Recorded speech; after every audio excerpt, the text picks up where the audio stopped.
Well, hello and welcome, my friends, to another Medical Director Minute. I'm sitting on the couch with my coworkers.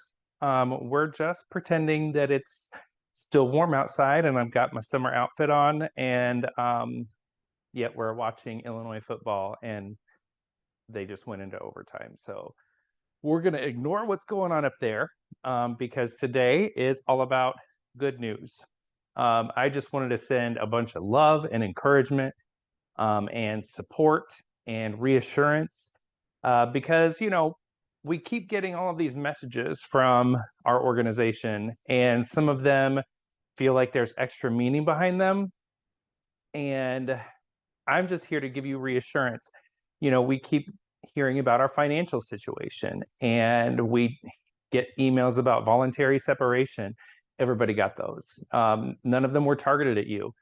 In fact, we had a meeting at the end of the week talking about how at the patient care areas in our area, in the Children's Service Line, and in general Carle Foundation region, we're in pretty good shape, and we are doing our best to contribute, and that's all you got to remember. Just keep doing that. And one of the things to give you reassurance about is, there's rumors that go around and people talk about, well, what does this mean and what does that mean?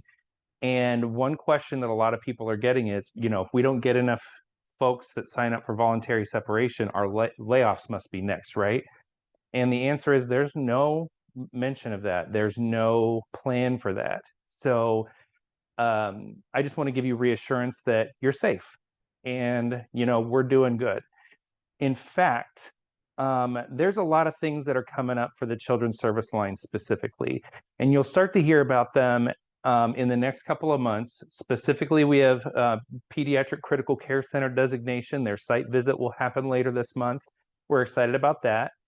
We already have our Children's Hospital Association membership, so that's a new thing. We are adding new specialists all the time. And, we have some organic connections that we're making to the rest of the system and the pediatric providers there. And, as things roll out, this is a great opportunity for us as a service line. And I have big dreams, and I know you do too. So I don't see any reason why we can't go out and grab those dreams, in spite of what's going on with the system at large. And I'm going to push for that, and I'm going to need your help because I don't know how to do all of it. So I'm going to lean on some of you because we have big dreams, right? Let's make them happen. So other good news, new content on the SharePoint site for November. There's a new virtual support rounds that is on the calendar for December 7th at 6:30 p.m. So jump into that. I want to thank Sarah from Child Life for jumping on the last one this past week. I have new articles posted, and I put on an interactive org chart that you can click around into just to see what the structure is of our leadership, our leadership org chart in the Children's Service Line. I'm not sure if it works. It worked most of the time for me, but then I get an error message sometime. Click around in it and see if it works for you. Sorry. Anyway, the rest of what I have to talk about today could potentially be depressing if it weren't such good news, and that's why I'm sharing it today. So the rest of it I have to talk about is all about child abuse. Sounds terrible, right? Well, okay. So our last Dr. Buteau and Buteau Family Symposium on Child Maltreatment and Healthcare Disparities was in September. It was about neglect. We had a great speaker, Dr. Jill Glick, and connecting with her was awesome. Every seat was filled at that symposium, and we're planning for next year, which will be about substance use and abuse and its effects on children.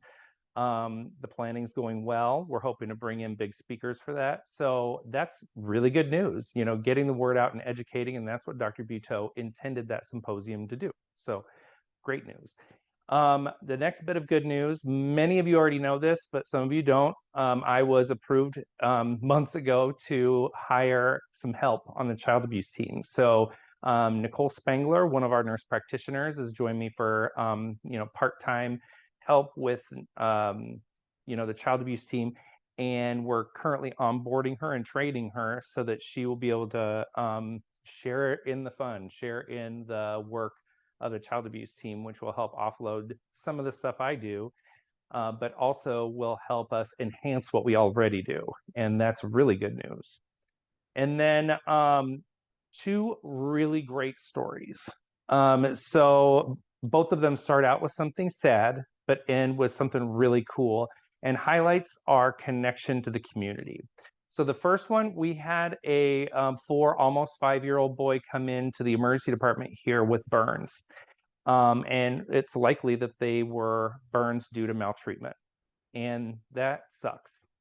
We had to transfer him out to a burn unit. But in the process of that, a lot of people got involved, and he went up to a burn unit. He was transferred back or discharged back to protective custodies in a foster home. And his birthday was this week. And the Champaign Police Department pulled together funds and bought him hundreds of dollars worth of presents, and then did a caravan of emergency vehicles to his home on his birthday to surprise him.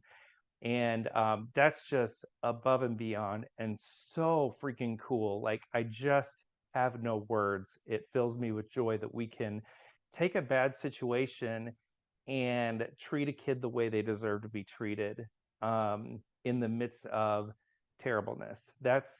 I just can't say enough good stuff about those angels of human beings that went above and beyond to do that.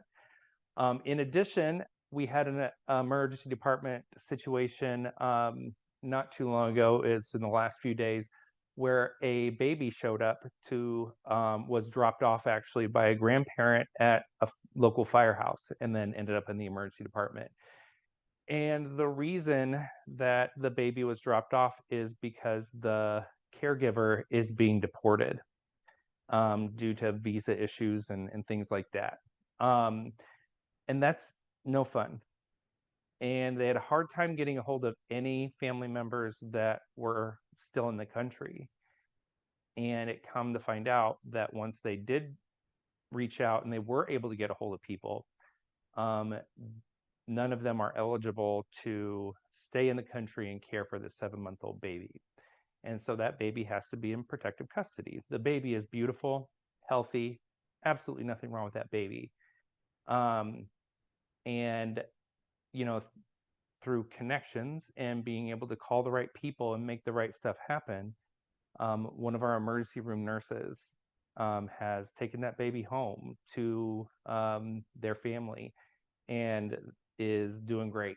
And how awesome that we are working in a place where a need is seen right in front of you, and somebody right there at the bedside says, I can take care of that, tell me how. And then through reaching out and talking to the right people, we made it happen. And that baby is warm and safe, and waiting for family to come back through the proper channels. But in the meantime, we got that baby. It's going to be fine. And that was all through personal relationships and community connections. And just seeing those things happen is so cool. And I just had so many great stories in a row in the midst of the weather getting cold and feeling down and feeling overwhelmed and getting bad news from the system, or concerning things that are happening around us, the world around us. The great stories and the community connections and the great things that we can do here, small things done with great love. It's really, really cool. So I wanted to share that with you today and just give you some love and reassurance and lift you all up. So what I want you to do is join me next time. Check out the SharePoint site. Join me for virtual support rounds in December, and find something that you can do. Small thing with great love, you animals. See you next time.